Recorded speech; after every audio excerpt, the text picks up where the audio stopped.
Welcome to the WOD Pod. Join me as I sit down with CrossFitters, fitness experts, top coaches, professional athletes, and other well-known gym goers to listen to their journey through fitness.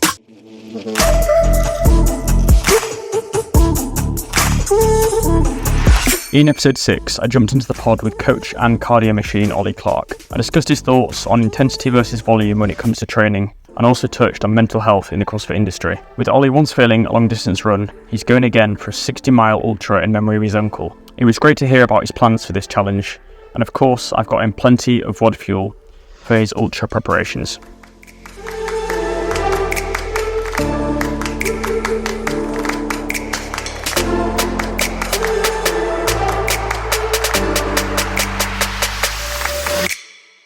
Yeah, Ollie, welcome to the pod. We are on episode number 6 now.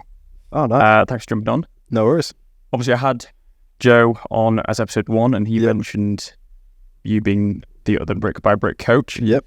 So we could kick it off with, how did becoming a coach for brick by brick start, or how did it happen? So I've just known Joe for quite a few years now, and like the entire time I was doing brick by brick, like originally he had the whole JG programming. I came on with him then initially because I was looking to get some extra help, and then since then I started giving like tidbits, like he come to me with a little bit of advice. I go back and forth like programming stuff because I was programming myself at the time. I was learning quite a bit like about all that kind of stuff, and eventually after a while he just said, yeah, I'm looking to like expand the business a bit more. If you want to come on, like we can work one-on-one, like learn of each other, try and develop like collaborate a bit more. Yeah. So were you being coached by him, and then for a period, yeah, this was like during COVID, so right after the first lockdown, we had the summer period, I started going to CrossFit 252, met Joe there. I was like, so I came to CrossFit with like a very like engine background, like assault bikes, rower, anything more monostructural, just grunt work, I was solid with. Yep. Anything with a barbell, not so much. The opposite. I feel like you feel that there. So okay, I approached Joe like, I just want to get stronger. Yep. So he gave me like about 3 months of programming, and then lockdown kind of got in the way. Couldn't really get into the gyms and stuff, so like kind of fell off the wagon a bit with that. And then so your engine, you're a monster on the rower. I just saw it CrossFit Jorvik. Like, how did that come about? What have you done like previously in terms of sport, fitness? So until I was like 16, 17, I was not fit at all. Like, I've always joked around saying I was a kid that couldn't run 400 meters for a kinder runner. Like, just sat around all day, didn't really do a lot. And then the way I found some sports like cross country mountain biking, so I grew up near the Peak District, a lot of mates in that kind of area, doing that sort of thing. One of my mates big into triathlon, so like we're out on bikes, running all the time, and like just getting started with that. Yeah. Just kind of built this big aerobic base, which then as soon as you start doing CrossFit, more grunt work, like, yeah, muscle endurance becomes an issue, but like you've got it to carry you through. Yep. So mountain biking, was that a few years? Like, what did you get to a good level at it? What? It's purely recreational. Like, did a few like events like the Hope Mountain Bike Challenge, which is I think it's like 26.2 mile route, but which doesn't sound like a lot for a bike, but when you do it, it's like 90% uphill, and then on trails it's like a good 5-6 hour slog. Yeah. I suppose things like that will build the engine. And did you say cross country? Well, trail running. With mountain biking, you've got like 3 main disciplines, like enduro, downhill, cross country. And I'd say the main kind of riding we were doing is more cross country, enduro style, so like long days, doing some downhill technical stuff, but most part you're on the bike for a good few hours. But that is still physically very demanding, I guess. It's building that Zone 2 engine, like without even realising it. And then during the winter when the weather's not so good, you don't really want to be out like cycling for like 3 hours with the pouring rain. We do a lot more running around then. So again, developed like quite a strong running base, because like running with a lot of guys a lot fitter than me, so you're forced to get fitter by trying to keep up. Like there's ever intentional training there, more to do for fun, trying like, because I was 16, I think I weighed like 100 kilos, like pretty big kid. I was doing for weight loss. And then just through that, like unintentionally built like a massive aerobic base that kind of sustain yourself. It's weird, those things. People a lot of the time think, I need to lose weight, I'm going to go and do loads of cardio. Yeah, that was me. And it's like, actually, you just need to eat less and you don't need, like, cardio is not necessarily the main tool. No, it's finding the balance. But I think when you get into that mode where you go, okay, I'm now determined to lose weight, look better, I think you immediately do think if I'm dieting, I may as well do cardio as well. Well, that's like one thing you see a lot, like with the fitness industry right now. There's a lot of misinformation, like a lot of the extremes. Like, I think people want to believe, because it's like in their mind so hard to obtain. It's something that's be really extreme to do it. When reality, it's just eat a little bit less, move a bit more. Like I did to one extreme where so I think, as I said, by the time I was like late 16, like going into sixth form, weighing like a good push 100 kilos, and then by the time I finished sixth form, I was like low 70s, because I went and did the two extremes of a lot of cardio, a lot of training, and then not eating a lot, which obviously gets results, but I lost a lot of weight. Fatigued. Yeah, it's not a good period. No. Not a good way to go about it.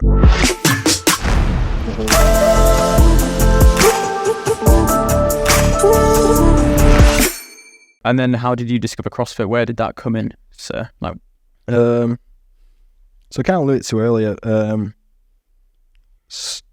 was talking just before the podcast. So my background is like more like the endurance side, like the mountain biking, the running. But then I started doing like weight training to kind of like almost boost, like, get a bit stronger legs, like more powerful on the bike. And it's kind of like found a love for weight training. Like, I really enjoyed that. And then I think I was at uni, and a mate kind of just mentioned CrossFit to me. Like he did rugby at school, and like as they're like strength and conditioning, they would go to the local CrossFit box. So I just found this like cool. It incorporates both aspects, like the cardio and the weightlifting. Like this sounds awesome. So I was always interested in it. I didn't really go to a gym, and it was right after the first lockdown. I discovered CrossFit 252 back home, where Joe was a coach. Yep. And started going there. Like, kind of fell in love with it a bit. Yeah. So you've done it probably a couple of years now, coming up to, or not even? It's like 3 years. 3 years. Yeah. And how many comps have you done? Just like local stuff. So me and Joe did Battle Valhalla like a few months back. Yeah. And then it's like local ones at 252, like the Harlem Throwdown. Because you're at CrossFit Jorvik now. So do you ever train at 252, or is it majority Jorvik? Actually, right now, Yorksport, because I'm focusing more on the weightlifting side. Okay. So there's a really good culture there. Yeah. I've got several quite very big development athletes there. But yeah, whenever I'm back home, I'm going across with 252. Yeah, because I think it's one thing to try and work on your Olympic lifts. It is actually quite hard to do in a CrossFit gym, because a lot of the time the workouts that are programmed are just aerobic and most gyms, and it's hard to go and just work on snatch. They kind of do different sports at this point, because like to get just good Olympic weightlifting, like you're not cycling the barbell the same when you're doing a 1 rep max. So yeah, it's completely different. And what was your plan? So obviously you've gone to uni. Yeah. What's your plan post uni? Because obviously you're doing the coaching for brick by brick. Is that going to be the main focus, or one of them?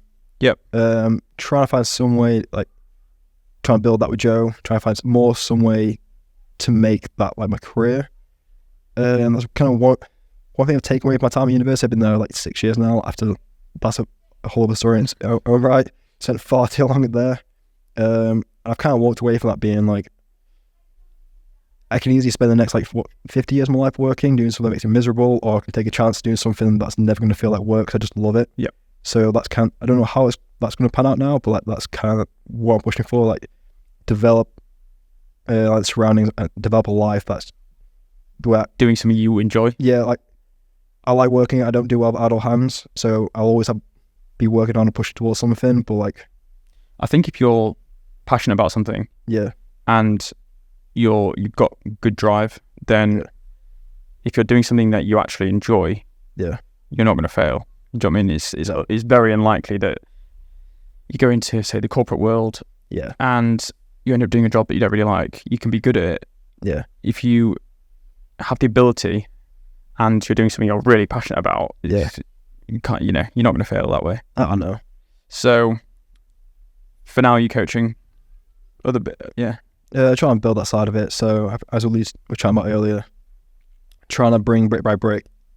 So start off just the CrossFit side, like targeting the more recreational athletes who want to do the local comps, like your Battle for Middle Grounds, your Rain Hills, like those who are doing it as a hobby, but then try to take that a little bit step further. That's kind of what Brick by Brick is targeting currently. Yep. I was trying to like broaden, like, because you can do CrossFit not just for CrossFit, and like we've coached people like using the same methodologies to get them better at the uni sports. So trying to like, I was trying to joke about bringing it out, so I want to push it more like the hybrid side. So like find the people who do like do the cardio and the weightlifting and just getting strong and getting fit, but they don't want to do like the high skill stuff. They just want to be able to run like PR the 5K while also getting like a massive deadlift. Yep. Which I think the hybrid training just come out of nowhere, really. Yeah, like, 5 years ago, it wasn't really a thing. It's really been pioneered recently, like, with people like Nick Bath and BPN and Fergus Crawley on their performance. Yeah, and a lot of bodybuilders are now actually using their strength. Yeah, they're noticing the cardio does not kill your gains if you do it properly. And you can actually end up with a really good physique. Yep. And be really fit at the same time. Yep. Because bodybuilding is such an unhealthy sport in terms of your fitness. Yeah. I know bodybuilders are physically in really good.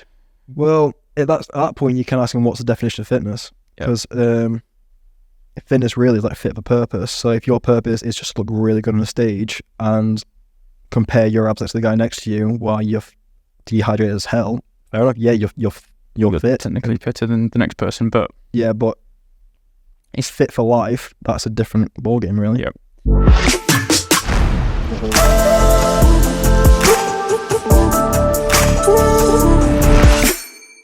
Because obviously you mentioned off camera about the mental health in the CrossFit industry. Yeah.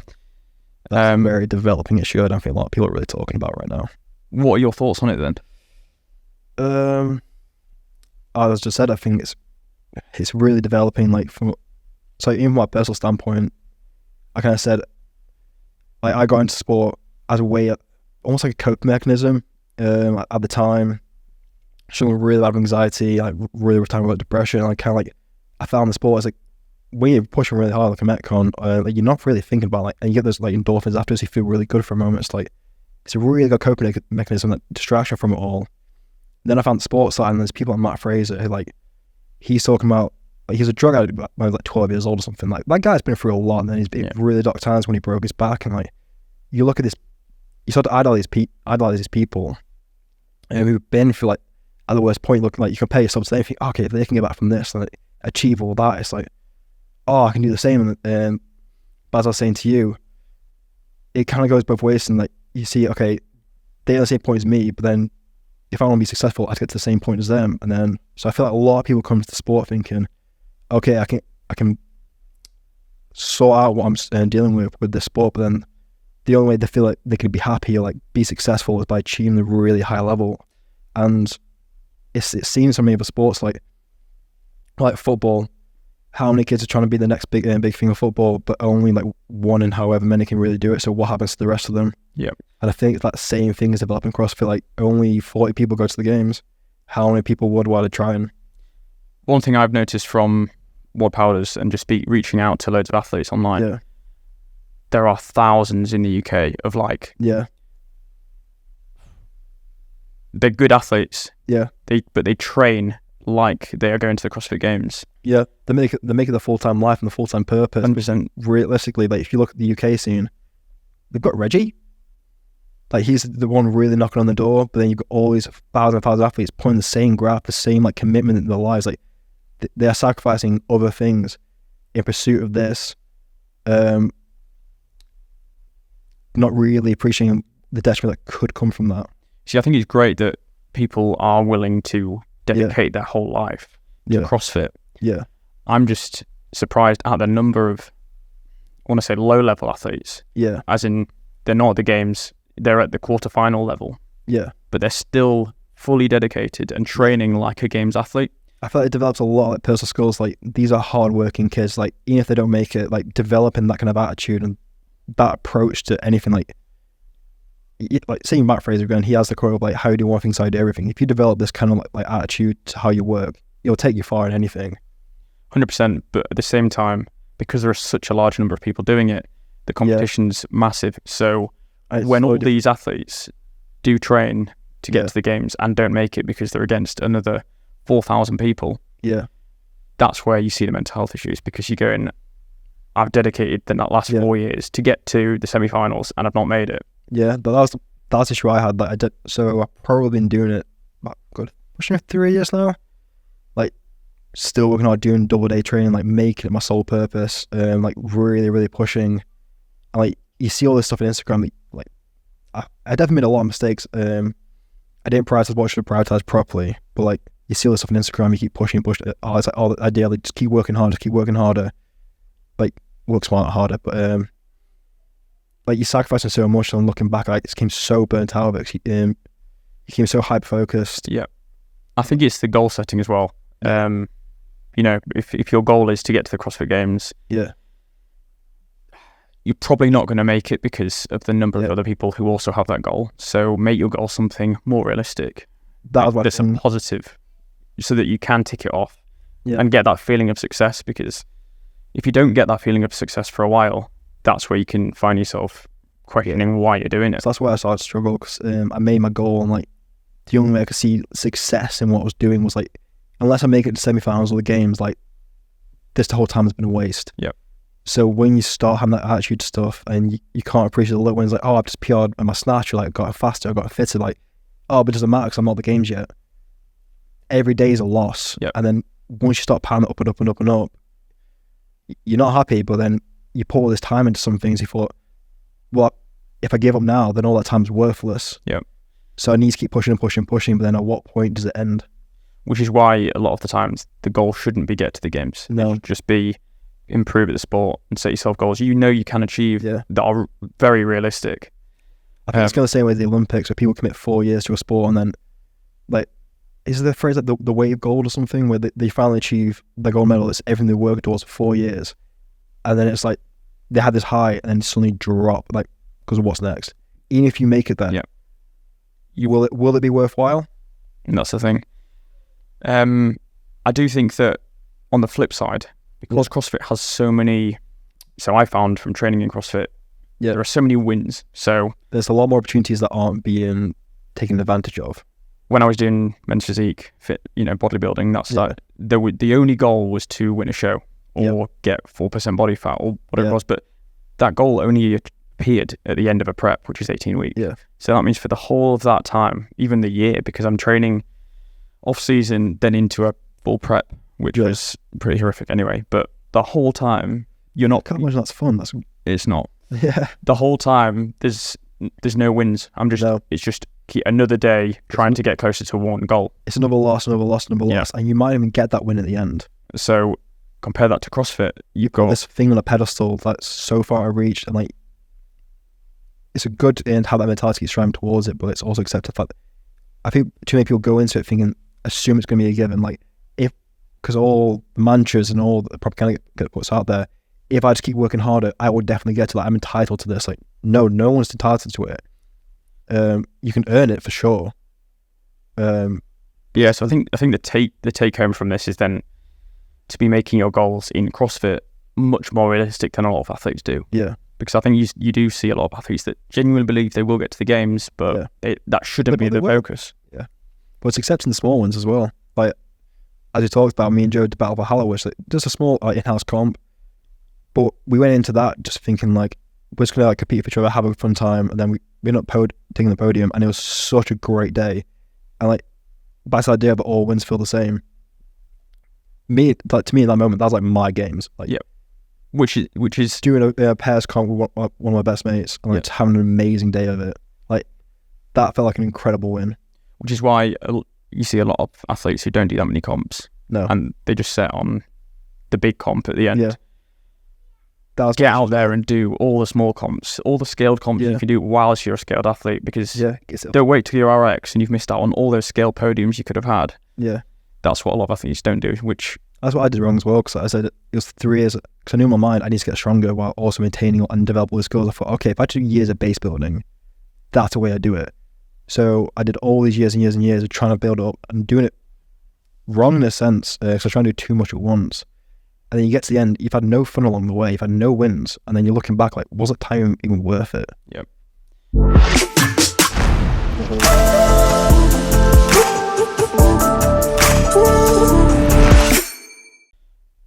Switching on to your ultramarathon. Yep.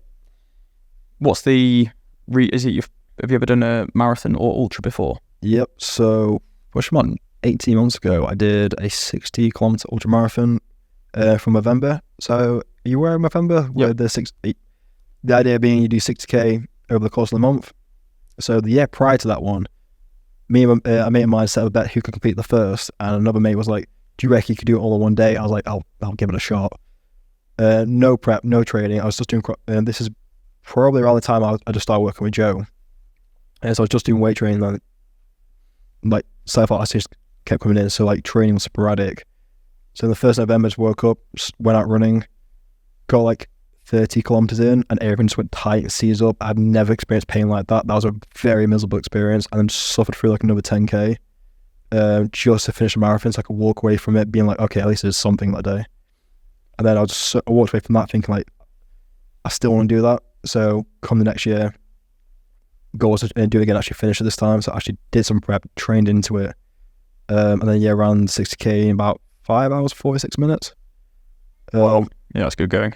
Yeah, long day. What did your prep look like for the 60k run? Like, how did you do your training leading up to that? The goal was just building run volume, so keeping it easy runs, and then just trying. I wasn't too pedantic about it. Like, just start something comfortable and try and build the runs each week. I think I peaked at about half marathon of volume, which probably isn't enough. Probably could have done that a lot better. Like, I've been a lot more intentional about the prep this time around. So the ultra I'm doing this is York to Sheffield, which is the goal is trying to get about 54 miles for like the whole purpose of the event, but it's looking like it's gonna be more like a 60 miler, like through Yorkshire. So before I did it, basic 5k loop, quite flat. And this time around it's gonna be more hilly, a lot more elevation. So again, but it's just building time on the feet. Like ultras on, well, actually, yeah, back to our idea of fitness. Like it's a fitness for like, being fit for that event, but it's at some point that in that 60 miles, it's gonna really, really hurt. Everything's gonna go tight. Like it's gonna be a miserable experience. So it's kind of like doing the training to delay that point as far as I can, and then be prepared to deal with it when it comes. So it's also the mental battle as well, because when you get they're a mental beast more than anything. So yes, you're training physically, but at some point in that 60k, you're gonna, was it 60 miles? It's 60 miles, this one, yeah. In that 60 miles, there is gonna be a moment where you're gonna go, I'm quitting. But you've got to fight that mental battle more than anything. Yeah. When I did the 60k, I had a mate come like supporting me, so he like just cycled the entire way. And like Lucas days and sweets, and like basically like, just shoving carbs in his bag. And like one thing he did massively for me was just being like Luke, he just talked at me at one point, like I feel so drained and so tired, like I'm in a very dark place right now. If you go silent, this is gonna get real very fast. So just talking to me, telling me stories, like keep me distracted. Like he did a massive thing for me there. Do you run with music in? Right now, yes, but I probably shouldn't. Again, just get used to like being in that comfortable silence and like trying to flip the negative thoughts. So when you do your ultra, when is it again? 23rd of July. So when you do that in July, will you run with music in or not? Probably keep with me, yeah, just because it's going to be about 8 to 10 hours out. Yeah, it's going to be a long day. On your own? Is anyone else doing it? So I've got people like support car. So the idea is there's going to be checkpoints along the route. It's not going to be like a straight shot, kind of run from like town to town or like landmark areas. Yeah. So it'd be like 8 to 10 mile segments at a time. Run from one bit to the other one, meet the person there, like refuel, take on some more supplements. Because that's the other thing as well. Like, so I failed in the 60k the first time around because everyone went tired, everyone cramped up. Because I ran with nothing. I literally had my phone, which, because I was recording on Strava, I didn't have headphones or anything. Other than that, no music, because I didn't want the battery to get drained. I had no water, nothing, and that was a terrible mistake. I was going to say that. Ultras describes the eating competition on the move, and they could not be more true. That's where the success came from when I did the second time round. Because Luke had had the electrolyte drinks on me, so I could, and then all the carbs and stuff, so I keep refueling. I keep that soul balance there. Probably brings into a good time to mention WOD FUEL. Yep. We are actually bringing out a electrolyte powered product. Yes. So it doesn't have the aminos, no carbs. Yeah. Which it might be that you then add more electrolytes to your WOD FUEL depending on how much you need. Yep. I don't know if that will be. We should have the electrolyte by July. So we'll get you some of that. That'd be a bit. So far, WOD FUEL's been a massive part of the prep. I'll make a little WOD FUEL shake. Nice. What's your favourite flavour of WOD FUEL? Oh, I've been drinking the orange one so far. Yeah. So, like, if anyone likes Lucozade, it tastes better, I'll be honest. But that's been a big part of the prep so far, 'cause, cramping and then just keeping fueled, that's the main issue. And so far I've had a single issue, like recovery's been amazing. Like, I've been doing all this ultra prep alongside strength progressions. Yeah. Still running the brick by brick, like, we use methods from conjugate, so you're lifting heavy quite often, and I've had zero injuries, zero issues with fatigue. It's just fueling properly has been a big part of that. Have you tried the blueberry? Not yet, no, this will be the first time. Give it a go.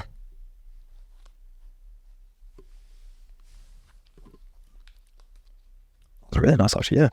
What? Yeah, so the blueberry one was a collaboration with WOD on the Lock. Nice. Because it's Scotland, so we did Nice. blue Scottish flags. Kyle wanted a blue product, so I was like, yeah, I can sort that. I'll be very honest, when you passed this over, I was quite nervous. I thought, it's like fake, enjoy this. I'm not a massive blueberry fan, but it's actually really nice. It's not too, it's not too like fake or artificial, so. No, it's not. I thought it was going to be like really incredibly sweet. That's actually really nice. Yeah, we have another flavour launching in about 5 weeks, which I think you'll like the most. It's my favourite flavour so far. Is that a lemon one?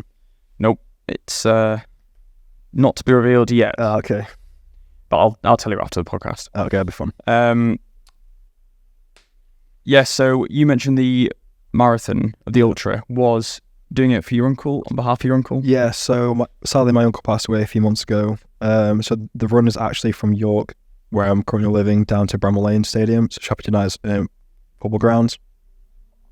Just a memory of him. So he passed away age 54, so that's the idea. Gary's 54, trying to make it 54 miles if we can, but it's due to logistics, it's probably a bit longer. Which, 60 miles is pretty impressive. Yeah, I don't think no one's really going to mind. Except you. When you get to that 54 miles, you think... Oh, no. When you're doing 54 miles, what's another 6? Yeah, you might throw it in. Yeah. Are you going to do a donate, just giving... Yeah, so currently raising money for Diabetes UK. As my uncle he was diagnosed with type 2 probably the best part of a decade ago, and it was... Like, affects his lifestyle massively. Actually forced him to be a lot more active, just trying to combat what he was dealing with. And it was quite one leading cause. He died of cardiovascular disease or condition. Most likely it was actually brought on by the type 2 diabetes. Right. So what we'll do is I'll put the link for your giving into YouTube description below. And if I donate, that'd be amazing. Thank you. Yeah, I'll definitely donate some because I've got a marathon coming up in September. How are you feeling for that? How's your prep going? Terrible. Non-existent. I've done a few runs, just easy runs, mate. I've just done like a few 8Ks, and I'm like, if the runs are feeling boring, you're doing it right. Yeah, because that's all I've been doing so far. So it's like a long run and 2 short runs, and just build. So as I say, I was being more like intentional with this prep, and so the goal is essentially the week before the taper, the weekly volume should match or exceed what I'm supposed to do on the day, and then the long run, I'm looking for about 50% of the volume there. So if I handle that comfortably, I know on the day, okay, it should be fine. I've been doing varies between 5 and 10k, and I'd get to about 8k, and I'm like, I'm really bored now. I genuinely don't know how runners who are part of running clubs do it, because it's just. Oh, I've been dragging people along with me. Yeah, on the long runs especially. I'm definitely donating to you because the thought of 60 miles, I'd just lose my mind in boredness more than anything. But it's fine. The purpose, like, there is exactly you've got a purpose to do it, so that helps.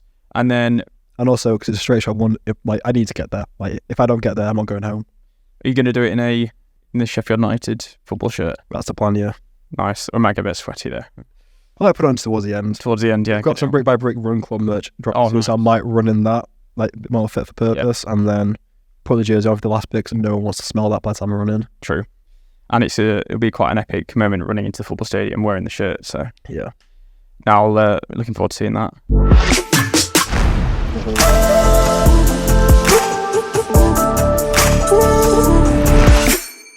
And CrossFit goals. Well, weightlifting CrossFit.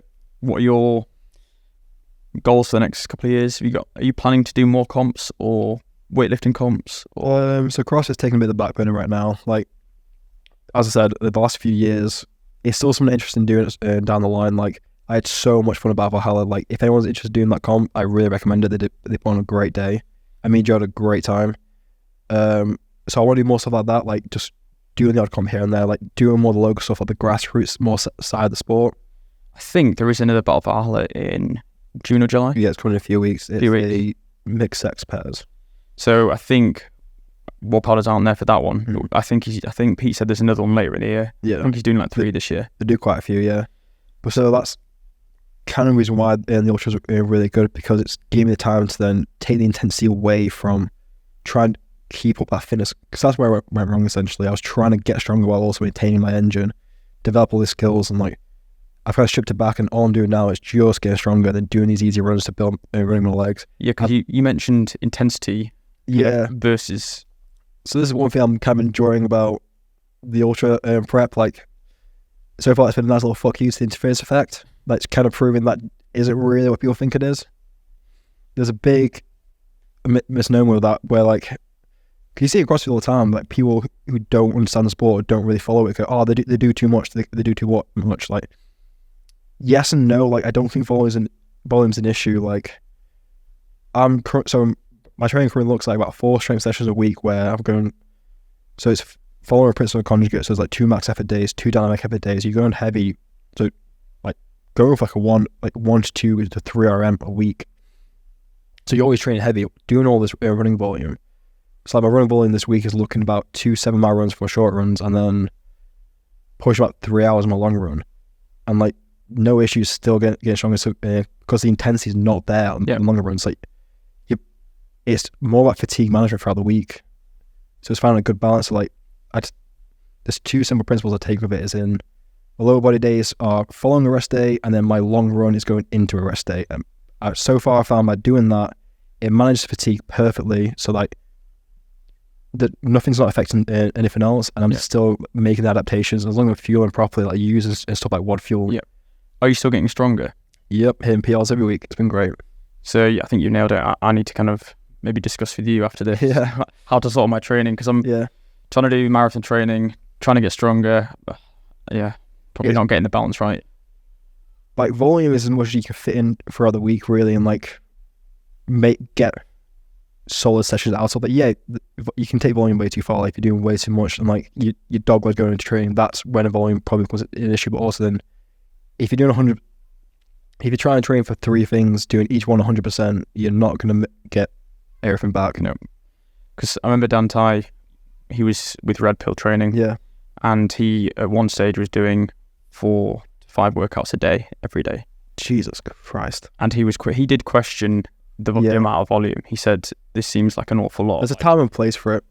And then he actually moved coach, and the coach halved his volume, and just said, "You don't need this. You don't need to be doing that." Yeah, I was so burnt. Like, cause I was again trying to do that, like double sessions, like 5-6 days a week. Like, cause I assume that's what you're supposed.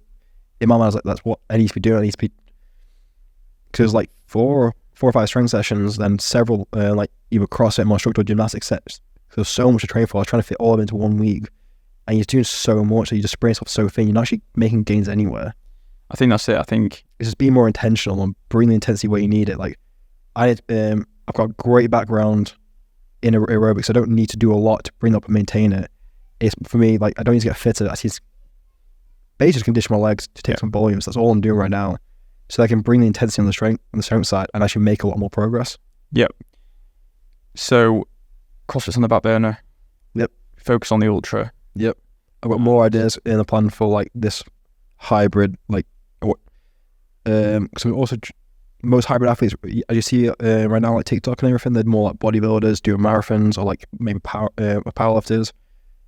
I'm trying to more push doing that with the weightlifting.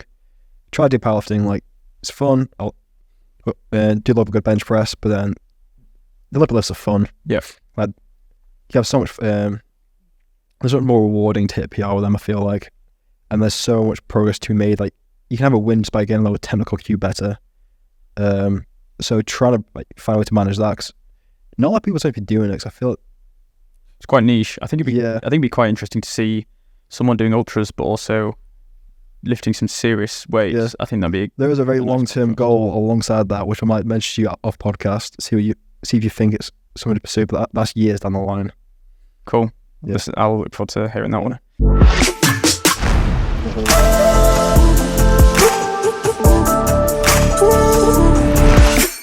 So, rapid fire questions. Cool. We'll end the podcast with some questions. Nice. We'll start with, what's your favourite CrossFit trainer?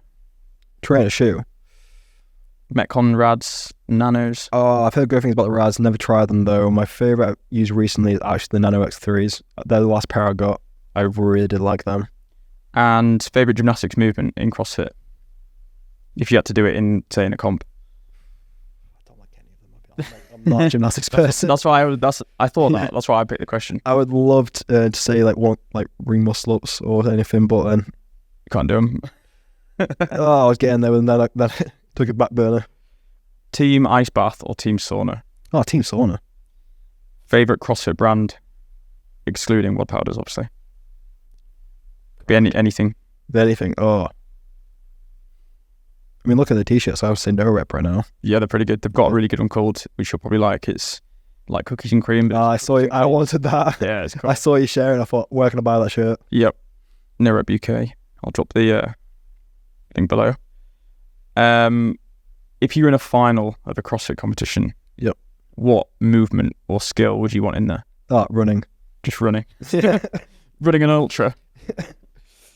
Favourite flavour of WOD Fuel? You said orange. Is it now blueberry or is it still the orange? I should have to say blueberry actually. This is, yeah. It's up there. Like, I'm generally not kidding. I thought, this might be like, it'd be alright. It's actually, yeah, I'm really enjoying this. If you can send me number one my way, it'd be great. I'll get you some blueberry sent out.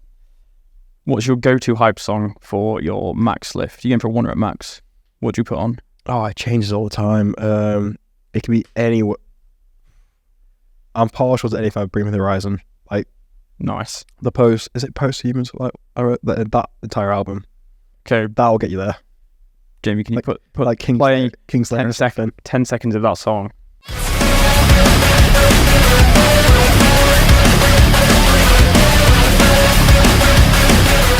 Just to finish the pod. The pod. Where can people find you? Socials. Will there be a link for your just giving? Yeah, so you put that Yeah. with the podcast. Obviously, people want to follow. If people follow your ultra prep social media, So making lightweight look heavy. great handle. Yeah, So that's where you're going to do all your fitness. yeah. That's where I post all that kind of stuff. Cool. Yeah. Anything else you want to say to end the pod? No, that's about everything. Yeah. Wicked. Thanks for All right. jumping on. Cheers for having me. No worries. It's been a fun day. I hope you enjoyed that episode, and a huge thank you for listening. Make sure you're following the pod on Instagram at the.wod.pod, our Twitter at @the_wod_pod. The podcast is sponsored by WOD Powders. That's at WOD Powders on Instagram. Please show some support to the pod by either sharing this episode with a mate or buying some supplements from wodpowders.co.uk. See you guys next week.